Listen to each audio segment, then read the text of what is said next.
Welcome to Leveraging Your Relationships, lessons in co-opetition, neuromarketing, purple cowdom, and stickiness. This is Jennifer Christie with Evidence in Motion.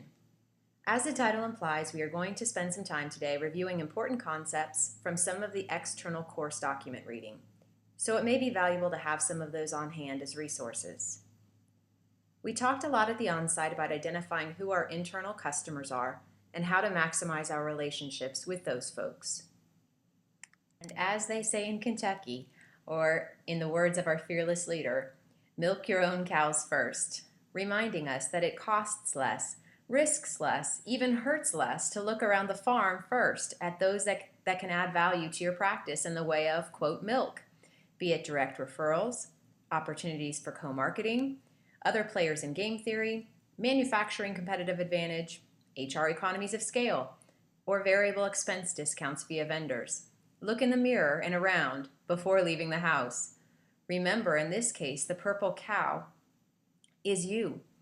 You and your ability to develop relationships is the remarkable product.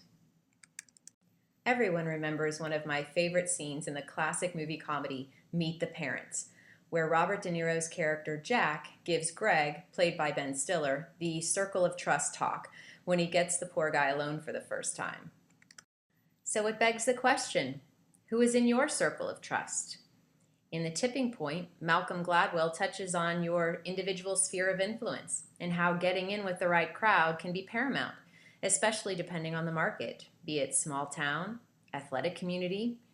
And we've all had the experience of a tight-knit referral circle of trust, where it seems like one family practice doctor, for example, refers to the same pain management doctor or orthopedist, physical therapist, etc., based on the factor of trust. So who's in your circle of trust? Is it your hairdresser, your personal physician, maybe a personal trainer that's also a friend, your child's teacher? So how do we choose who to trust?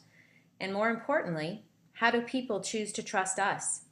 Is it all word of mouth, based on trial and error? Who do we feel comfortable collaborating with, doing business with? Research shows us people most like ourselves. Jeffrey Gitomer talks about this in the Sales Bible. He says, all things being equal, people prefer to do business with people they like. All things being not so equal, people still prefer to do business with people they like. But no one wants to ask their friends for business. We somehow think that breaks the rules of the game or friendship. So how do we leverage without breaking the seesaw? In the strategy course, we learned a term called co-opetition as it relates to game theory. Wikipedia defines co-opetition as cooperative competition. And probably the key old brain idea here is the motivation for cooperation based on the belief that we need others to mitigate areas that we don't believe we have competitive advantage in, where there are opportunities to share resources, for example. That might be for your practice, marketing alongside a gym, marketing alongside another MD or medical practice, sharing a reception area even staff. This work together to both win at the game theory, genetic makeup, can be related back to the Buckingham and Clifton Strengths Finder assessment you did either on your own for the first time or in applying into the EPPM program. If you don't see doves circling above your head on a regular basis, then it's important to recognize and identify the person in your company who does. Hopefully, they have some strategic marketing responsibilities. But also essential, and we will touch on this again toward the end of the presentation, is that all levels of your practice have the basic tools to be able to network and develop relationships, even if at the most basic of levels. Hopefully by now you have all had a chance to at least pull the basics from Patrick Renvoise and Christophe Morin's neuromarketing book. Whether you are meeting someone for the very first time or simply have an opportunity to take the relationship to a different level, nailing your intro or first impression, as Mom or Visa always says, is priceless. It requires that you gather information first and is much less over the top than you may think. The book talks about message building blocks. The first is notice the details. Next, identify their pain. You often don't have to offer yourself as a solution right away. In many cases, they will ask. Remembering some of the key principles from the book is about understanding how our human brains receive information and process that information to make decisions about what to buy, where to spend time, who to trust. Achieving top of mind awareness is about being the trademarked tagline, best first choice, or first thought of solution. Tell stories. When a friend, for example, asks you about your job, share stories that are real to them to ensure that while they might not have a need now, you will be the first thing they think of when they do. I visited my vet at the beginning of the year. As I chatted with her about the cutest dog on the planet, Jake, my boxer, I noticed that they had a shiny new exam table, a high-low table. I commented that I thought that was pretty neat and just like the ones I used in my practice. I loved how they saved my back, etc., and that I couldn't imagine having to bend over like she did all day, hoisting up 70-pound doggies up onto the old table they had. This prompted her to ask what I did. I was very brief in replying that I was a PT. Then she did all the rest. She told me about her pain, which literally was back pain, preventing her from competing in triathlons. I was very nonchalant, just more commiserated as a co-professional and athlete, and never had to offer myself as a solution. She asked me for my business card, and the rest is HIPAA history. Use demonstrations. We all know this instinctively and love getting our hands on an MD when possible. Every potential referral source or collaborator to your business has a, quote, pain that you are uniquely suited to addressing, leveraging, and providing solutions for. I've listed some here that I have personally run across, starting with the vet, and I'm sure you have many more. How about your fellow churchgoers' angst in selecting a surgeon for his or her mom? Or your personal trainer friend's pain in dealing with a client who wants to quit training because of knee pain? Maybe you explain to both the client and the personal trainer how a client could continue training through a knee intervention of physical therapy. And for the ladies, we've all felt the pain of a hairdresser's shoulder pain that prevents you from getting a decent blowout. Once you have diagnosed your client, colleague, or friend's pain, it makes sense to address next your credibility. To be trusted, you've got to look, feel, and sound like your prospect's best friend. Regardless of your stance on Scientology, one school of marketing thought leans on the idea of having the emotional intelligence and flexibility to recognize emotional states or tones when developing messages, body language, affect, etc., to be successful.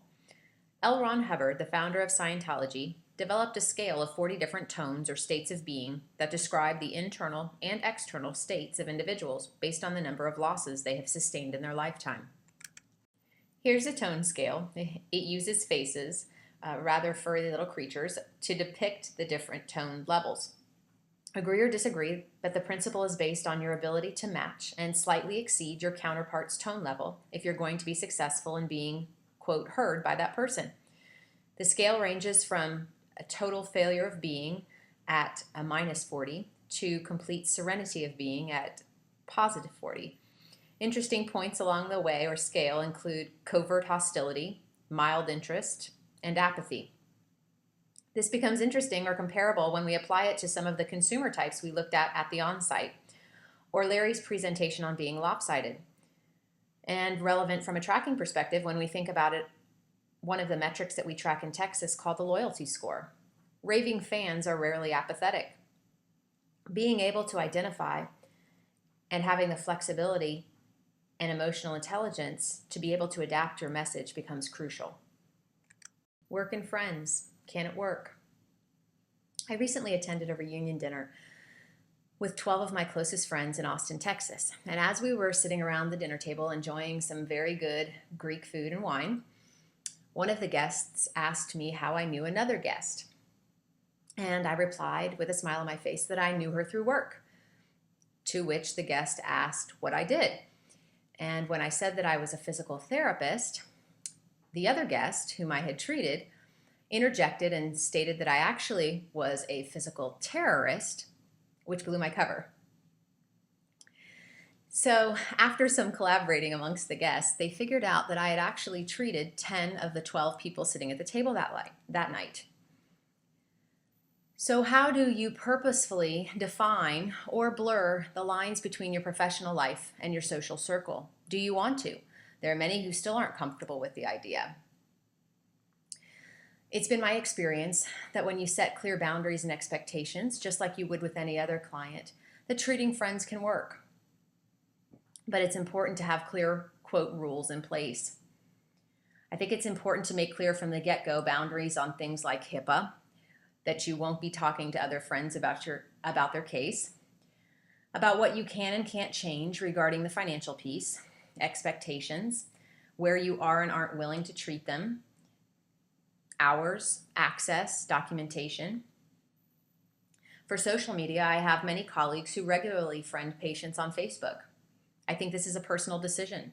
If your company has a corporate page, maybe you limit it to that.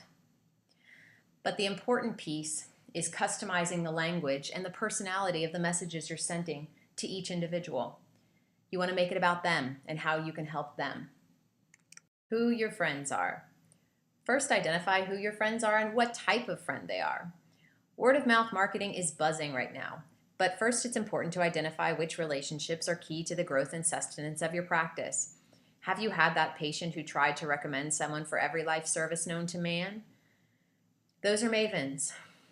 You can recognize them by asking them who they recommend for blank. If they have a ready answer, aka I love my and you should buy this, they are raving fan material. Your word of mouth marketing plan success is dependent on your being ready. Always have business cards on hand. Be willing to talk to people, even when you don't want to, or ensure that if you aren't that person, someone else is. Maybe you don't like initiating new relationships, but do very well with developing them once rolling. Plan for that. Make sure that mavens have materials they need. Free screen cards, tattoos, referral pads. Practice your elevator speech. It has to be out loud. Do it with spouses, children, your parents, because your pitch, tone, and the language you select will and should be different with each group. You have already planted seeds with your friends by talking about how much you love your job, your passion about youth sports, for example, or conservative management of low back pain on a general level before. So now it's a no-brainer to offer your services. Be in the right place at the right time. Yes, go to kids' games, mixers, local business association meetings. Know how to ask for their business without straining the relationship. Focusing on things like asking questions, how fun it would be to work together, the common interests and strengths of the relationship, and making them feel special while staying matter-of-fact and professional. You've already done the hard work. As our customers become increasingly educated and inundated by the web, creating the unexpected becomes increasingly difficult. Made to Stick by Chip and Dan Heath expounds on a point made by Malcolm Gladwell in The Tipping Point about making sure that your messages are sticky. And Chip and Dan Heath talk about making messages sticky by adhering to a few key points. You want to make sure that your message is simple, that it's unexpected, that it's concrete, that it's credible, that it's emotional, and in many cases, that it's in a story format. If we want to leverage our relationships, those closest to us have to get our message, right? Taglines and leads become important. And as much as most of us hate to do it, role-playing becomes important with the training piece. But make it fun. Get former patients involved. Emphasize body language, word choices, handling objections. Because what if your receptionist's best friend injures her shoulder and is referred to a physician-owned practice, for example? That receptionist should be equipped with all of the tools to get his or her friend in the door, your door. And what about keeping them there? Training handling later objections like post-treatment soreness or financial constraints becomes useful. I have found it helpful when training staff to make them write messages in their own words or their own language, or a language that they can deliver with consistency while still maintaining the message of the tagline or lead and keeping the stickiness factor. And making sure that they know when it's appropriate to bring in reinforcements. Can your front desk and support staff recite your taglines, your elevator speeches? In closing, it makes sense to stay open to outside the box and get comfortable with your own relationships and how they impact your practice.